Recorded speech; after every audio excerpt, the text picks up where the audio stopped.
Halo semua, di sini saya Priscilia Brilian Putri akan menjelaskan tentang keamanan cloud untuk ujian tengah semester mata kuliah komputasi awan. Jadi, keamanan cloud sendiri merupakan sebuah sistem yang dibuat untuk meningkatkan keamanan dari sebuah data, aplikasi, atau infrastruktur komputasi lainnya yang terhubung dalam waktu yang bersamaan. Cloud security sendiri memiliki beberapa keunggulan. Yang pertama yaitu keamanan yang terjamin. Nah, cloud security ini dapat dipastikan menjadi keamanan yang terjamin karena memiliki enkripsi khusus sehingga sulit untuk ditembus dan dicuri oleh oknum yang tidak bertanggung jawab. Maka dari itu cloud security lebih aman dibandingkan dengan media penyimpanan konvensional. Yang kedua ada fitur backup, di mana dengan fitur backup membuat data yang disimpan di dalam penyimpanan online atau cloud tidak hilang begitu saja, karena jika terjadi permasalahan dan terdapat beberapa data yang hilang, data tersebut masih dapat diakses dengan backup data yang ada.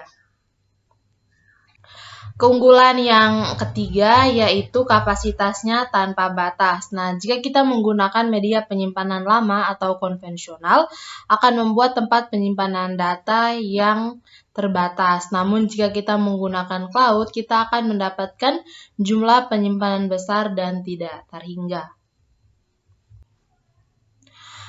Pentingkah cloud security? Jadi, cloud security itu sendiri berguna atau berfungsi untuk melindungi data dan sistem dari beberapa ancaman. Yang pertama itu ancaman akun yang disusupi. Jadi penyerang itu sering menggunakan kampanye pengelabuan untuk mencuri kata sandi karyawan dan mendapatkan akses ke sistem dan aset perusahaan yang berharga. Yang kedua itu ada kerentanan perangkat keras dan perangkat lunak. Jadi organisasi itu bisa jadi menggunakan cloud publik atau privat. Apapun itu, sangat penting bahwa perangkat keras dan perangkat lunak telah di-patch dan diperbaharui. Dan yang ketiga itu ada ancaman internal. Nah, kesalahan manusia merupakan penyebab terbesar pelanggaran dari suatu keamanan. Kesalahan konfigurasi dapat membuka celah bagi para pelaku kejahatan dan karyawan sering mengklik tautan-tautan jahat atau secara tidak sengaja memindahkan data ke lokasi dengan keamanan yang lebih rendah. Berikutnya ada cara kerja cloud. Cara kerja cloud sendiri ada 3, yaitu IaaS, PaaS, dan SaaS. Yang pertama ada IaaS, yaitu Infrastructure as a Service, di mana dalam model ini penyedia cloud menawarkan sumber daya komputasi, jaringan, dan penyimpanan sesuai permintaan. Penyedia bertanggung jawab untuk mengamankan layanan komputasi inti.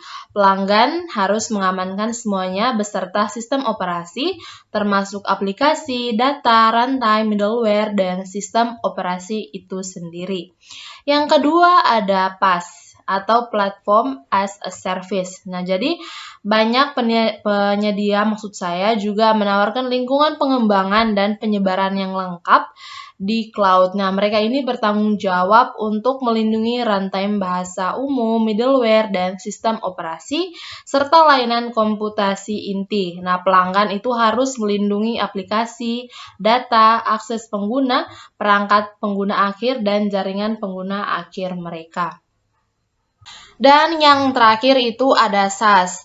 Jadi organisasi juga dapat mengakses perangkat lunak pada model sesuai pemakaian seperti Microsoft Office 365 atau Google Drive. Nah, dalam model ini pelanggan itu masih perlu menyediakan keamanan untuk data, pengguna, dan perangkat mereka. Salah satu contoh website atau aplikasi yang menggunakan cloud security adalah Google Find My Device. Nah, apa itu Google Find My Device?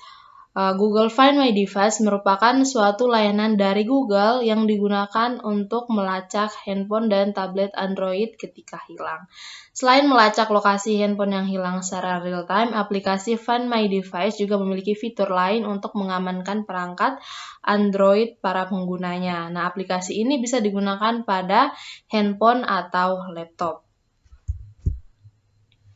Nah, dari aplikasi Find My Device itu memiliki kelebihan dan kekurangan.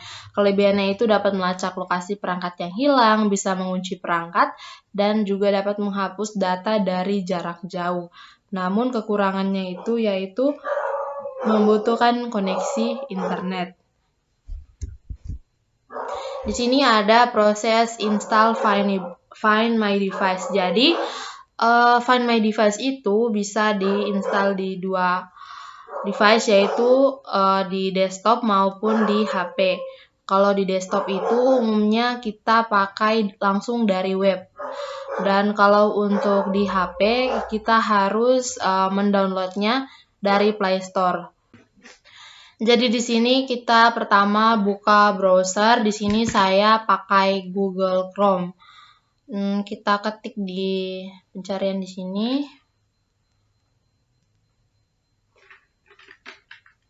Find My Device. Kita klik enter. Lalu di sini kita pilih yang ini, Find My Device.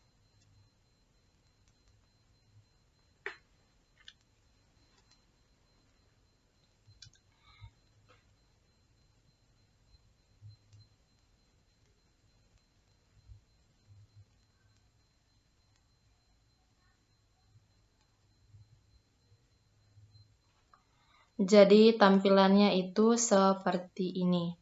Jadi ini kan akun Google saya ya. Jadi akun Google saya itu ada di berapa perangkat? Ada di sini ada di 4 HP. Nah, sekarang saya mau cek kita mau mencari HP saya ya. Ini, kita klik saja yang di sini.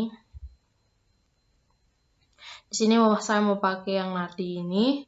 Kita bisa mengetahui berapa persen baterainya, lalu jaringannya. Di sini juga ada fitur-fitur unggulan dari Google Find My Device. Yang pertama itu ada putar suara. Nah, kalau ini itu perangkat akan berdering selama 5 menit meski dalam mode senyap. Jadi kalau HP atau perangkat itu dalam mode silent pun akan berdering seperti itu. Yang berikutnya ada amankan perangkat. Nah, mengunci perangkat dan membuat Anda logout dari akun Google Anda. Nah, dengan ini kita bisa menampilkan pesan atau nomor telepon di layar kunci. Terus yang ketiga fiturnya itu ada hapus perangkat. Nah, ini cukup jarang saya gunakan sebenarnya. Kalau ini akan menghapus semua konten dari perangkat. Seperti akan direset ulang. Begitu guys. Oke, kita kembali.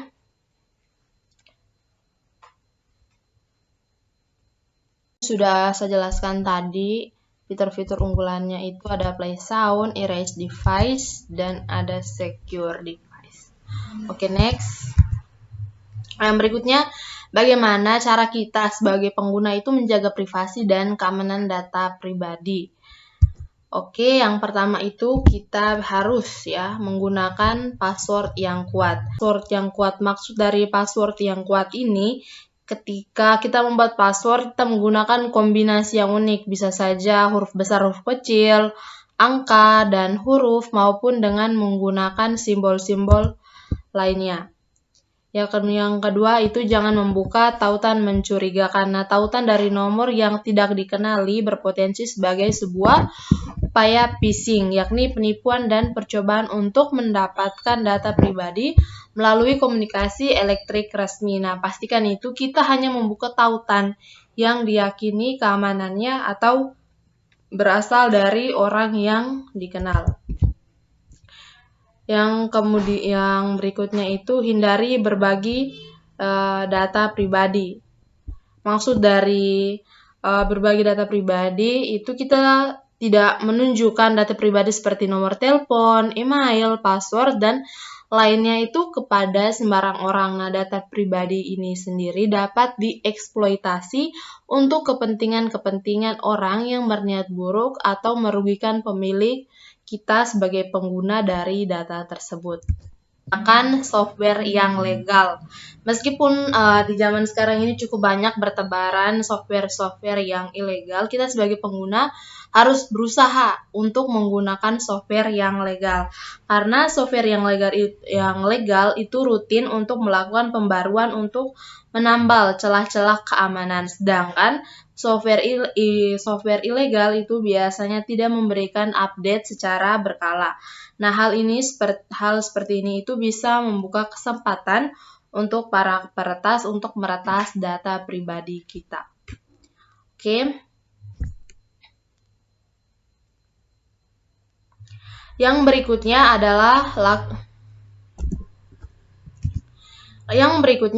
kita harus melakukan pencadangan data. Jadi pencadangan data itu sebenarnya penting karena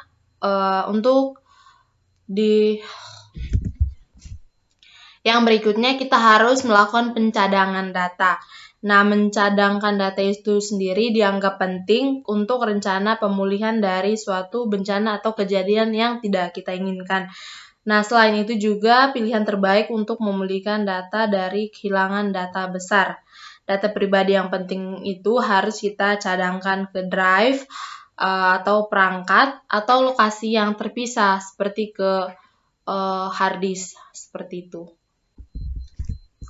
Dan yang terakhir adalah batasi izin privasi. Maksudnya, beberapa aplikasi itu akan meminta lebih banyak hak istimewa daripada yang sebenarnya mereka butuhkan atas nama pengumpulan data. Nah, izin ini memungkinkan mereka mengakses berbagai sumber data di perangkat termasuk kontak, riwayat penelusuran, maupun geolokasi.